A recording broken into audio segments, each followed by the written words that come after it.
आज मैं आपको एक सीरियल किलर की कहानी सुनाने वाला हूं, लेकिन साथ साथ मैं आपको एक ऐसे सीक्रेट कोड की कहानी सुनाने वाला हूं जिस कोड ने ना लगभग 50 साल तक पूरी दुनिया को कंफ्यूजन में डाले रखा था। सोचो दोस्तों, एक कागज का छोटा सा टुकड़ा उस पर बने कुछ अजीब से निशान, और उन निशानों को पढ़ने के लिए दुनिया के सबसे तेज दिमाग भी फेल हो गए, पुलिस भी फेल होगी, बड़े बड़े टेक्नोलॉजी के जो एक्सपर्ट्स थे उस टाइम में वो भी फेल हो गए, और जो लोग स्पेशल ऐसे कोड ब्रेक करते थे वो भी फेल हो गए।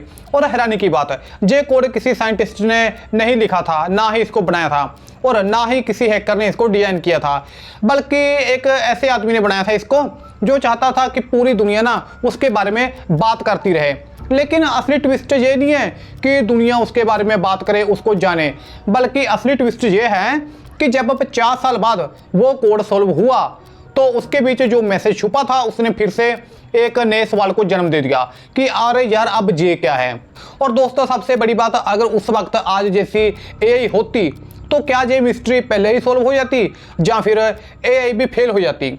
आज हम इसी इम्पॉसिबल कोड की पूरी कहानी जानेंगे, कैसे बना, कैसे दुनिया भर के लोग इसके पीछे पागल हो गए, और कैसे इंटरनेट ने वो कर दिखाया जो आधी सदी तक कोई नहीं कर पाया। वीडियो का ना आखिरी हिस्सा बहुत इंपॉर्टेंट है, क्योंकि वहां मैं बताऊंगा इस कोड ने आज की साइबर सिक्योरिटी और सीक्रेट पासवर्ड की दुनिया को क्या सिखाया, इसलिए वीडियो को एंड तक जरूर देखना। लेकिन दोस्तों, इस कहानी में आगे बढ़ने से पहले ना एक छोटा सा जो कंसेप्ट है उसको जानना बहुत जरूरी है, वो है इनक्रिप्शन, क्योंकि इनक्रिप्शन को जाने बगैर ना हम पूरी कहानी को समझ ही नहीं सकते।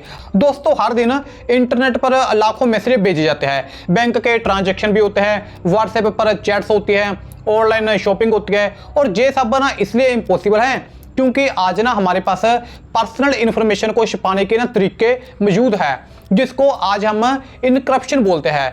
नाम थोड़ा ना आपको मुश्किल लग सकता है, जिनको टेक की इतनी ज्यादा नॉलेज नहीं है उनको शायद इसके बारे में ना मालूम हो, लेकिन काम बहुत इसका सीधा है। मान लो आपने अपने दोस्त को एक मैसेज लिखा, लेकिन आप नहीं चाहते कि रास्ते में कोई और उसको पढ़ ले, तो आप उस मैसेज को कुछ इस तरीके से कोड में बदल देते हो कि जो चोरी चोरी आपका मैसेज देखने की कोशिश करे, उसको आपका जो मैसेज है ना वो कोड, अजीब निशान, नंबर या फिर ना साइन में नजर आए, और जब आपका मैसेज उसके पास पहुंच जाए जिसको आप सच में भेजना चाहते थे, तो उसको ना आपका रियल वाला मैसेज ही शो हो। यानी कि देखो, आपने मैसेज लिखा अपने दोस्त को, अब आपने किसी के हाथ उसको भेज दिया, अब जिसके हाथ में भेजा वो अगर उसको पढ़ना चाहे कि देखो तो इसमें क्या लिखा है। लेकिन इनक्रिप्शन ऐसी टेक्नोलॉजी है कि जो मैसेज लेके जा रहा है या जिसके थ्रू भी मैसेज जा रहा है वो इंसान उस मैसेज को नहीं पढ़ सकेगा, लेकिन जैसे ही आपका भेजा हुआ मैसेज है आपके दोस्त के पास जाएगा तो वो उसको ना एकदम आसानी से पढ़ सकेगा। तो यही होता है इनक्रिप्शन। आज ये टेक्नोलॉजी बैंक से लेकर मोबाइल तक हर जगह इस्तेमाल होती है, लेकिन आज से लगभग 50 साल पहले एक आदमी ने ना इसी आइडिया का इस्तेमाल बिल्कुल अलग तरीके से किया था। उसने एक सीक्रेट कोड बनाया और फिर उस कोड को एक न्यूज़पेपर को भेज दिया, साथ में एक चैलेंज दिया कि अगर हिम्मत है तो इसे पढ़कर दिखाओ। उसे लग रहा था कि कोई भी इस कोड को तोड़ नहीं पाएगा, कोई भी इस कोड को ब्रेक नहीं कर पाएगा, और कुछ हद तक वो सही भी था, क्योंकि आने वाले कई सालों तक दुनिया भर के एक्सपर्ट्स इसी कोड के पीछे लगे रहे, लेकिन जवाब किसी को नहीं मिला कि इसके अंदर क्या था। इसलिए यहीं से शुरू होती है द ज़ोडिएक सिफर की कहानी। दोस्तों, अब तक हम सिर्फ कोड की बात कर रहे थे, लेकिन ये कोड भेजने वाला आदमी था कौन? बस यही सवाल इस पूरी मिस्ट्री को ना इतना खतरनाक बना देता है। दोस्तों, साल था 1968। अमेरिका के कैलिफोर्निया में एक जवान लड़का और एक जवान लड़की रात के वक्त अपनी कार में बैठे थे। सब कुछ बिल्कुल नॉर्मल था, लेकिन कुछ ही पल के बाद एक अनजान आदमी उनकी कार के पास आया और बिना किसी बहस के उसने फायरिंग कर दी उन दोनों के ऊपर, और वो दोनों बुरी तरह घायल हो गए। पुलिस ने इन्वेस्टिगेशन शुरू कर दी, लेकिन ना कातिल मिला, ना उसका नाम, ना उसकी पहचान। इसलिए सबको लगा ये शायद एक ना अलग घटना थी। लेकिन कुछ महीने बाद बिल्कुल ना मिलते जुलते तरीके से एक और हमला हुआ। इस बार एक शख्स जिंदा बच गया, और उसकी गवाही ने ना पुलिस को समझा दिया कि ये कोई आम क्रिमिनल नहीं, कोई एक ही आदमी है जो लगातार लोगों को निशाना बना रहा है सेम तरीके से। लेकिन असली खेल अब शुरू हुआ था। हमले के कुछ ही दिन बाद अमेरिका के एक बड़े न्यूज़पेपर को एक लेटर मिला।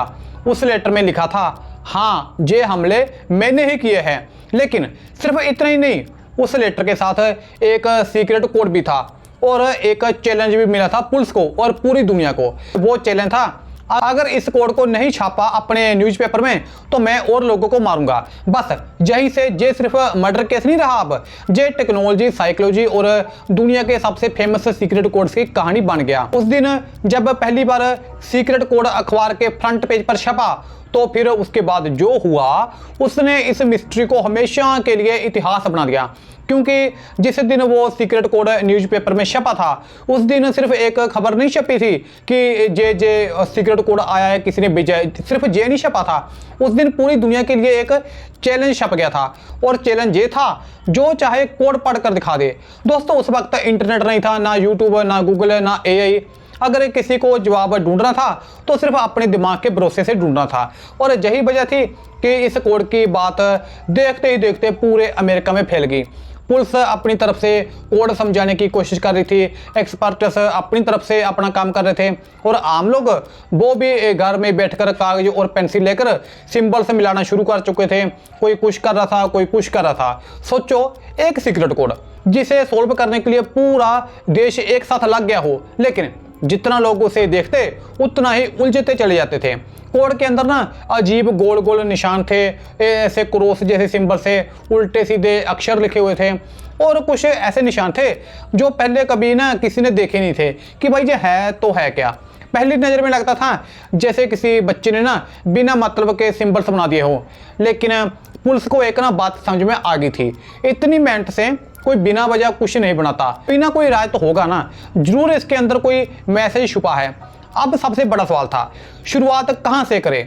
क्योंकि दोस्तों, अगर मैं आपको बोलूं कि A से Z लिखो तो ये आसान है लिखना, लेकिन अगर मैं हर लेटर की जगह हर बार अलग सिंबल रख दूं तब, और अगर एक ही लेटर हर जगह अलग सिंबल से लिखा हो फिर क्या होगा? आप कंफ्यूज हो जाओगे ना।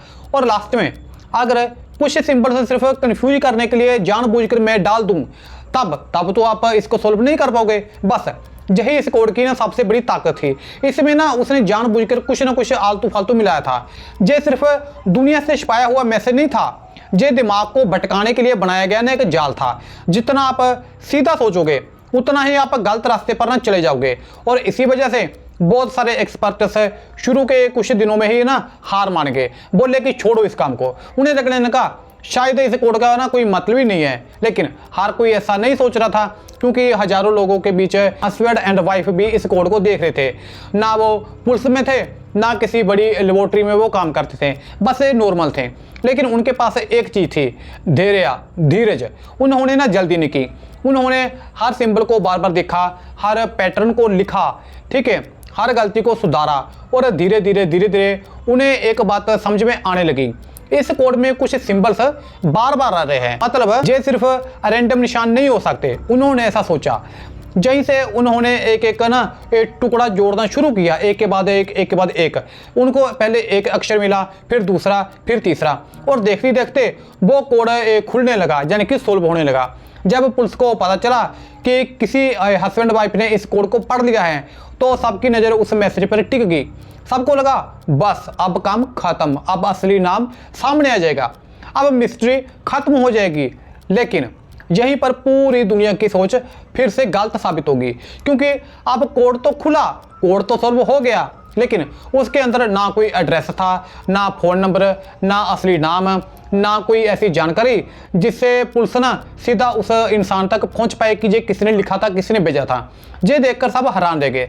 आखिर कातिल ने अपनी पहचान छिपानी ही थी तो फिर इतना मुश्किल कोड बनाया है क्यों?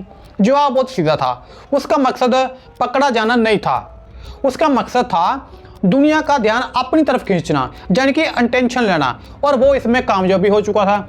जितनी देर लोग कोड के बारे में बात करते उतनी देर उसका नाम जिंदा रहता। उसका ना ये आइडिया था और शायद उसे ये चाहिए था। लेकिन असली गेम अब शुरू होने वाला था, क्योंकि पहला कोड सोल्व होते ही सबको लगा अब अगर दूसरा कोड आया तो उसे भी पढ़ लेंगे, वो भी सोल्व हो जाएगा जैसे हमने इसको सोल्व किया है।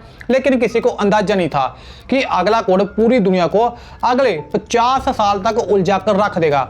और वही कोड आज हम जोडिएक सिफर के नाम से जानते हैं। दोस्तों पहला कोड सोल्व होने के बाद पुलिस का ना कॉन्फिडेंस बढ़ गया। उन्हें लगा अब अगर दोबारा कोई कोड आया तो उससे पढ़ना ना पहले से आसान होगा। लेकिन यहीं पर सबसे बड़ी गलती होगी। कुछ समय के बाद एक और सीक्रेट कोड सामने आया और इस बार सब कुछ अलग था। सिंबल्स ज्यादा थे, पैटर्न उसका अलग था और सबसे बड़ी बात इस बार कोड ना किसी भी पुराने तरीके से मैच ही नहीं हो रहा था। पुलिस ने पूरी कोशिश की, बड़े बड़े कोड एक्सपर्ट्स ने कोशिश की, यूनिवर्सिटीज के लोगों ने भी कोशिश की, लेकिन हर बार नतीजा एक ही रहा, फेल। दोस्तों ये वही पल था जहां से ये सिर्फ एक कोड नहीं रहा, ये दुनिया की सबसे बड़ी अनसोल्व्ड इंटरनेट मिस्ट्री में से एक बन गया। अब एक सवाल आपके दिमाग में भी आ रहा होगा, आखिर एक कागज के कोड को पढ़ना इतना मुश्किल कैसे हो सकता है? जवाब है क्योंकि हर इंसान एक जैसे तरीके से सोचता है। जब हम कोई पहेली देखते हैं तो हम उसमें पैटर्न ढूंढते हैं, लेकिन अगर पहेली बनाने वाला ही जानबूझकर गलत पैटर्न बना दे तो बस यही तो इस कोड की ना सबसे आप ताकत लगा लो या फिर उलझन लगा लो। यही सारा कुछ यहाँ हुआ था। एक्सपर्ट्स एक ही डायरेक्शन में सोचते रहे और जवाब शायद किसी दूसरी डायरेक्शन में छुपा हुआ था।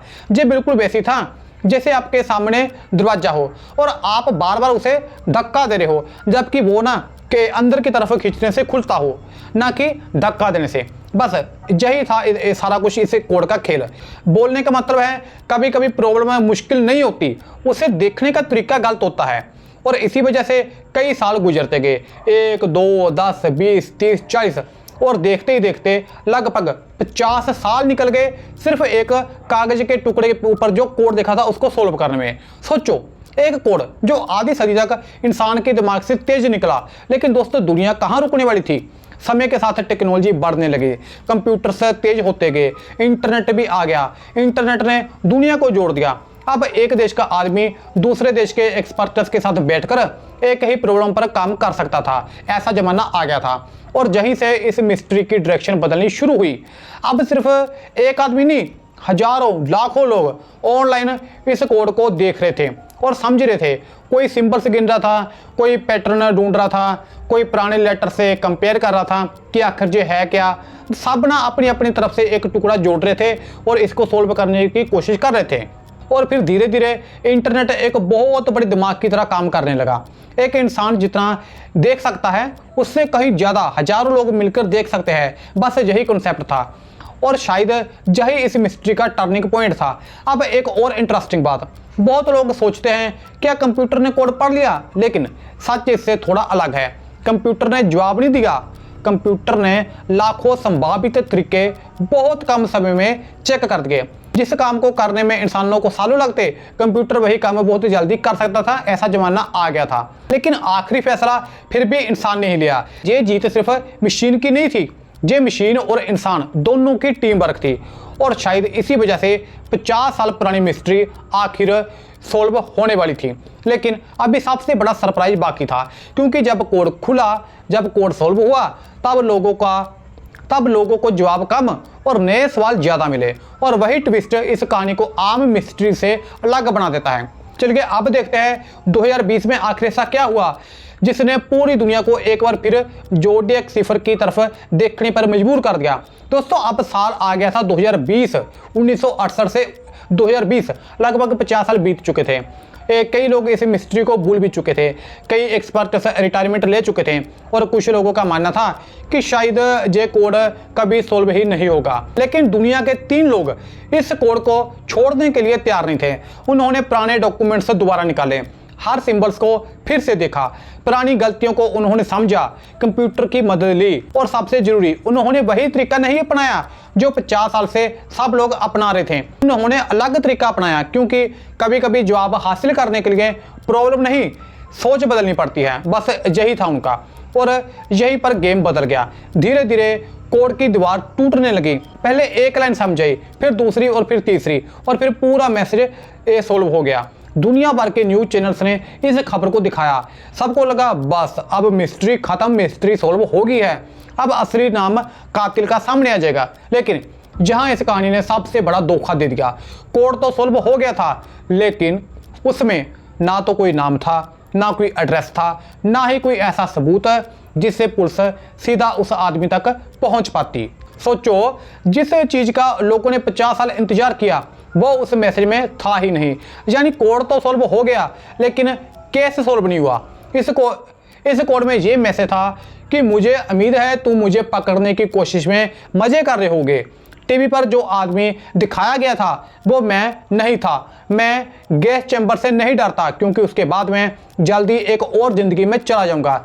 मैंने इतने लोगों को अपने लिए इकट्ठा कर लिया है कि बाकी लोगों के पास मौत के बाद कुछ नहीं होगा। और इसी एक बात ने इस मिस्ट्री को और भी बड़ा बना दिया। और अब एक सवाल, अगर आज का एआई उस जमाने में होता तो क्या ये कोड पहले ही सॉल्व हो जाता? हो सकता है शायद सॉल्व हो जाता, और हो सकता है शायद ना भी सॉल्व होता, क्योंकि एआई इंसान से बहुत तेजी तरीके से पैटर्न ढूंढ सकता है। लेकिन अगर शुरुआती सोच ही गलत हो तो मशीन भी गलत डायरेक्शन में जा सकती है। टेक्नोलॉजी इंसान की जगह नहीं लेती, टेक्नोलॉजी इंसान की सोच को और ताकत देती है। और ज़ोडिएक सिफर यानी इसी कोड ने यही सबसे बड़ी बात सिखाई। आज जो encryption online banking, UPI, WhatsApp और आपके मोबाइल की सिक्योरिटी में यूज होता है, उसका पूरा मकसद सिर्फ एक है, सही इंसान मैसेज पढ़ सके, बीच वाला उसको पढ़ ना सके। दोस्तों, ये मिस्ट्री सिर्फ एक पुराने कोड की कहानी नहीं थी, ये दिखाती है कि इन्फॉर्मेशन को छिपाना कितना पावरफुल हो सकता है और उसे ढूंढना उससे भी ज़्यादा मुश्किल हो सकता है। अगर आप यहाँ तक वीडियो देख चुके हो, आपने सिर्फ एक मिस्ट्री नहीं देखी, आपने देखा कि एक छोटा सा कोड कैसे 50 साल तक दुनिया के सबसे तेज दिमाग को चैलेंज देता रहा। और शायद इसी वजह से ज़ोडिएक सिफर आज भी इंटरनेट की सबसे लेजेंडरी मिस्ट्रियों में से एक माना जाता है। अब एक छोटा सा टेस्ट, कमेंट में सिर्फ इतना लिखो, कोड क्रैक, मैं तुरंत समझाऊंगा। आपने वीडियो बिना स्किप किए एंड तक देखी है। दोस्तों, मैं ऐसी ही मिस्ट्री के अलावा AI, digital psychology, internet history and mystery और साइबर क्राइम अवेयरनेस, अनबॉक्सिंग जैसे अलग अलग टॉपिक को एक्सप्लेन करता हूं। बस चैनल को सब्सक्राइब करके सपोर्ट कर दो। आपका एक सब्सक्राइब मेरे लिए ना बहुत मायने रखता है। और इस वीडियो को पूरा देखने के लिए आपका बहुत बहुत शुक्रिया।